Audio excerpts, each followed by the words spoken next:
গানের গল্পে দেবব্রত। আমাদের এই অনুষ্ঠানের আজ আবার একটা নতুন পর্ব নিয়ে চলে এসেছি। আমাদের সঙ্গে দেবব্রত বাবু রয়েছেন। আমরা এর আগের একটা পর্বে আলোচনা করেছিলাম যে একই সুরে বিভিন্ন সুরকার গান রচনা করেছেন। আবার এরকমও আলোচনা করেছিলাম যে একই সুরে একই সুরকার বিভিন্ন গান রচনা করেছেন। তো এইখান থেকে একটা বিষয় তারপর থেকে আমার মনে হচ্ছিল যে পরের বার যখন দেবব্রত বাবুর সাথে আমরা বসবো তখন এই বিষয়টা দেবব্রত বাবুর কাছে জানতে চাইব। সেইটা নিয়েই আজকের আলোচনা। আপনারা আমাদের সঙ্গে থাকুন। এই আলোচনার বিষয়টা আমার মনে হয় আপনাদেরও পছন্দ হবে।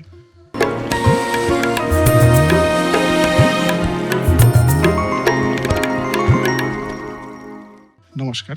নমস্কার। আমরা আগের একটা এপিসোডে আলোচনা করছিলাম যে একটাই সুর, যেমন রামপ্রসাদী সুর, সেই সুরে অন্যান্য অনেকে গান রচনা করেছেন। বা আপনি এটাও বললেন যে একই সুরে কোনো সুরকার তিনটি গান রচনা করেছেন, নিজের সুর আবার অন্য কথা বসিয়ে করেছেন।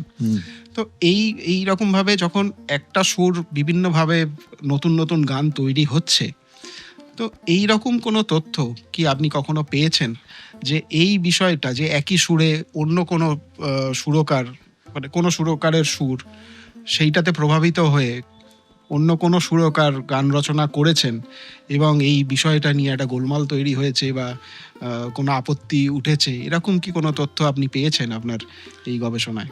হ্যাঁ, এ তো ভুরি ভুরি তথ্য ইতিহাসে ছড়িয়ে আছে, শুধু আমাদের দেশে নয়, সারা দেশেই, সারা পৃথিবীতেই।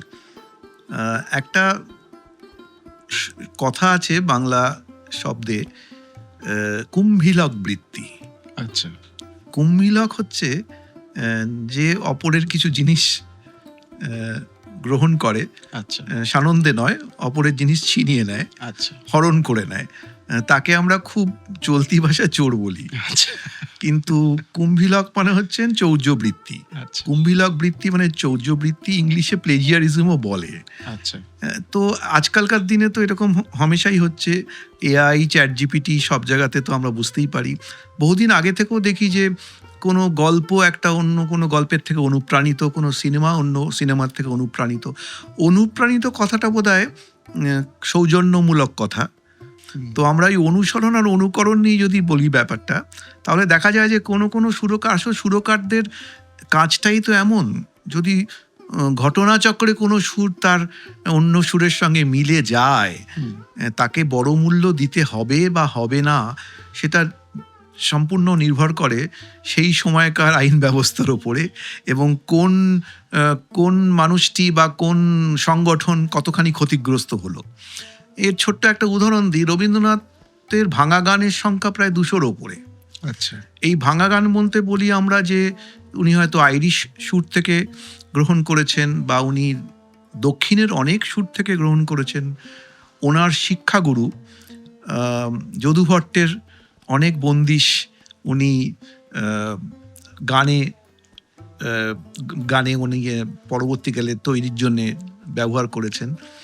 তো এগুলি তো দেখাই যায়। এছাড়াও রবীন্দ্রনাথ ছাড়াও নজরুলও কিন্তু, উনি যখন ওই বিশ্বযুদ্ধের জন্যে, প্রথম বিশ্বযুদ্ধের সময় উনি বিদেশে সেনাবাহিনীতে যোগ দিলেন, তখনকার দিনে ইজিপশিয়ান সুরেও কিন্তু উনি গান রচনা করেছেন, রুমঝুম ঝুমঝুম, খেজুর পাতায় নুপুরও বাজে। তো এগুলি কিন্তু খুব চলতি ব্যাপার, এগুলি নিয়ে। কিন্তু মুশকিলটা হয় হচ্ছে যদি কোনো সুরকার তার সৃষ্টির সময় যদি কোনো কৃতজ্ঞতা প্রকাশ না করেন, তাহলে ব্যাপারটা কিন্তু অশোভনীয় পর্যায়ে পড়ে।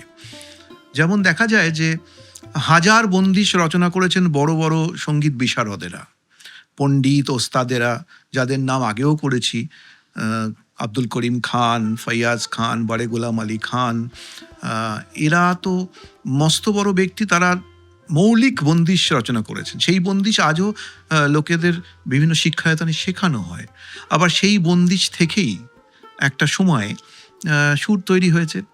একটা কথা আমি বলি খুব দায়িত্ব সহকারে, এই কথাটি আশা করি লোকে অন্যভাবে নেবেন না। তারপরে আমি আসবো আরও একটু আরো জটিল পর্যায়ে, সেটা হচ্ছে নজরুল একটা সময়ে HMVর স্টুডিওতে গান রচনা করেছেন, ফরমাইশি গান, মাইনে হিসেবে শিক্ষক মাইনে হিসেবেই চাকরি করতেন। তো তখন ওনার গুরু ছিলেন জমিরুদ্দিন খাঁ সাহেব। জমিরুদ্দিন খাঁ সাহেব ছিলেন সব থেকে বড় মাস্টার ট্রেনার HMVর, উনি তার থেকে গান শিখেছেন নজরুল। এই জমিরুদ্দিন খাঁ সাহেবের নেশা ছিল, সুরার নেশা ছিল। তা তিনি তখনকার দিনের মস্ত বড় সাহিত্যিক, মস্ত বড় সমালোচক হেমেন্দ্র কুমার রায়, যার আমরা বই পড়েছি রহস্য রোমাঞ্চ, কেন উনি তাছাড়াও নাটক এবং নাচঘর পত্রিকা, অনেক পত্রিকার সঙ্গে যুক্ত ছিলেন। তো একবার মনে আছে জমিরুদ্দিন খাঁ সাহেব রাত্রিবেলা ওই হেমেন্দ্র কুমার রায় বারান্দায় বসে আছেন, ওর কাছে বলছেন তুমি আছো বা আপনি আছেন, আমি আসি, একটু আপনার কাছে সুরা আছে, আমি একটু মদ্যপান করবো ইত্যাদি। হওয়ার পরে বললেন, জানেন, আমি আবার বলছি, এটা কিন্তু আমার কথা নয়, হেমেন্দ্র কুমার রায়ের আত্মজীবনী। উনি একটা মস্ত বড় কথা বলেছেন, আমি নজরুলকে আর গান শেখাবো না। কেন কেন? বলে আমার সব বন্দিশ চুরি করে ও সুন্দর সুন্দর গান রচনা করে দিচ্ছে। এটা ওর মনের দুঃখের কথা। তো আমি সেই জন্য বললাম, কথাটা উনি হেমেন্দ্র কুমার রায় ওনার আত্মকথাতে লিখেছেন। এই ধারাটা চলে আসছে। এখন ব্যাপারটা হচ্ছে যে কেউ সসম্মানে কৃতজ্ঞতা স্বীকার করেন, কেউ স্বীকার করেন না। তবে জটিলতা কোথায় সৃষ্টি হয়েছিল একটা গল্প বলি, তাহলে ভালো লাগবে। সেটা হচ্ছে 59 সালে দ্বীপ জেলে যাই বইটা হয়, খুব সুন্দর কাহিনী। এরই আবার হিন্দি হয়েছিল খামোশি, সেখানেও আবার সুন্দর হেমন্ত কুমারী তার সুর দিয়েছিলেন। এইখানে একটা খুব খুব ভালো একটা গান ছিল, এই রাত তোমার আমার, মনে আছে? সে এই রাত তোমার আমারে পরবর্তীকালে ইন্টারলিউড একটা সুন্দর শীষ ছিল, হুইসেল।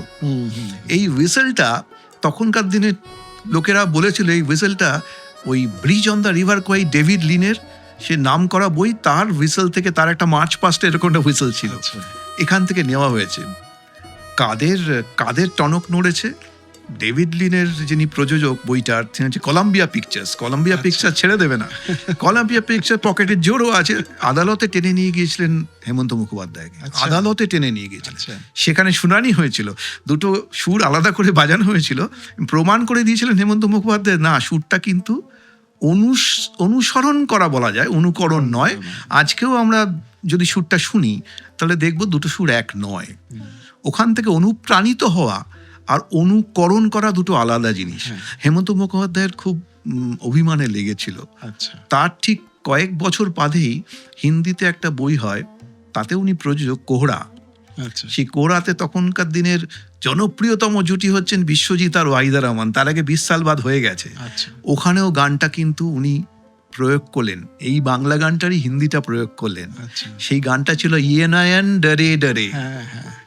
অথচ ওনার মৌলিকতা এতখানি ছিল যে উনি দেখলেন যে আমি পুরোটা করব না, গানের মুখরাটাকে রাখলেন, অন্তরাটাকে পাল্টে দিলেন।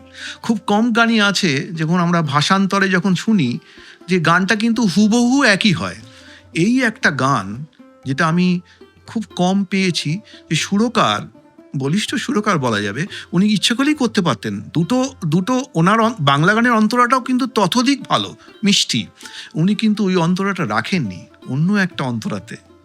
তা আমি যেটা বলতে যাচ্ছিলাম যে এরকম তো ভুরি ভুরি উদাহরণ আছে। হাল আমলে আমি শুনলাম নাকি কেউ 2 কোটি টাকার একটা মস্ত বড় কেস করেছে আদালতে সুরকার AR রহমানের বিরুদ্ধে। বিদেশে তো এরকম ভুরি ভুরি হয়। এড শিরান বোধহয় কোনো একটা গানের জন্য, এড শিরান খুব নাম করা ইংলিশ গানের গায়ক, আধুনিক প্রজন্মর গান শোনে। উনি তো খুবই আধুনিক গানের বিরাট মানে জনপ্রিয়তম। একবার কলকাতাতেও আসলেন এখানে। আর আধুনিক প্রজন্ম জেন জি, তারা তো একেবারে পাগল। আমি শুনলাম নাকি তিনিও নাকি আদালতে গিয়েছিলেন, বা তাকে আদালতে টেনে নিয়ে যাওয়া হয়েছিল। এবং যদি সত্যি অনুকরণ হয় তার, এটা সত্যি নিন্দনীয়। সবসময় তো অনুকরণ হয় না, অনুসরণ হয়। তবে আমার যেটা ব্যক্তিগত মতামত হচ্ছে, যদি সামান্যতম অনুসরণ হয়, মহৎ ব্যক্তি হতে পারে, কিন্তু তারও তো একটা অনুসরণ করা হতে পারে। তিনি অনুসরণ করেছেন কোনো সেটা ঘটনাচক্রে হতে পারে। তিনি যদি অজান্তে করেন অন্য, সেটা মৌলিক, হুম। কিন্তু বোঝার তো কারোর ক্ষমতা নেই এটা অজান্তে হয়েছে না যে জ্ঞানত হয়েছে। সুতরাং যদি হয়ে থাকে এই কৃতজ্ঞতা স্বীকার করাটা বোধহয় খুব জরুরি। তো এটা আমাদের সাহিত্যে বা আমাদের বাংলা সঙ্গীতে বা যে কোনো সঙ্গীতেই খুব ভীষণভাবে এটা বর্তমান নয়, এটা চোখে পড়ে, এটার দৃষ্টান্ত অনেক, এবং এটা নিয়ে কিছু ভাববার বিষয় আছে।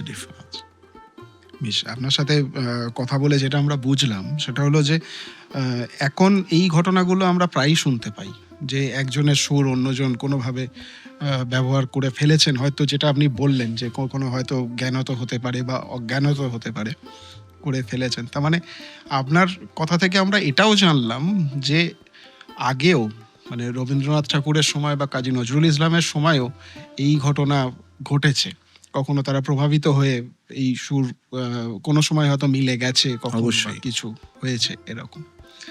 এটা একটা খুব ভালো বিষয় আজকে। এবং আপনি যেটা বললেন তার কথার উপরই একটু বলে রাখি যে একটি সুরকার তিনি অনেক বৈচিত্র্যময় সুর করেছেন, কিন্তু তারও তো মনে নেই সব সুর। তিনিও যখন নতুন করে আরেকটা সুর করছেন, অনেক সময় হয়েছে, এখনো হয় যে ওনারই সৃষ্টি আবার উনি ধার করেছেন সেখান থেকে, সেটা কিন্তু অজ্ঞানই। ওনারই একটা মহৎ সৃষ্টি, দারুণ বৈচিত্র্যময় সেই সৃষ্টি, সেই সৃষ্টিটা ওনার পরবর্তীকালের একটা সৃষ্টিতে ঢুকে পড়েছে অজান্তে। সলিল চৌধুরীর অনেক গানে আছে, নচিকেতা ঘোষের অনেক গানে আছে, রবি ঠাকুরের গানে তো অজস্র এমন উপমা দেখা যাওয়া যায়। বেশ, আজকের খুব ভালো আলোচনা হলো এই বিষয়টা নিয়ে। পরবর্তী পর্বে আপনার কাছে আরো কিছু প্রশ্ন আমাদের থাকবে। অবশ্যই। হ্যাঁ, আপনাদেরও কেমন লাগছে আমাদের এই পর্বগুলো আপনারা অবশ্যই কমেন্টে জানান, এবং কেল্লাফতে টিভি চ্যানেলের অন্যান্য অনুষ্ঠানগুলো দেখার জন্য চ্যানেলটিকে সাবস্ক্রাইব করে অবশ্যই সঙ্গে থাকুন। ভালো থাকবেন।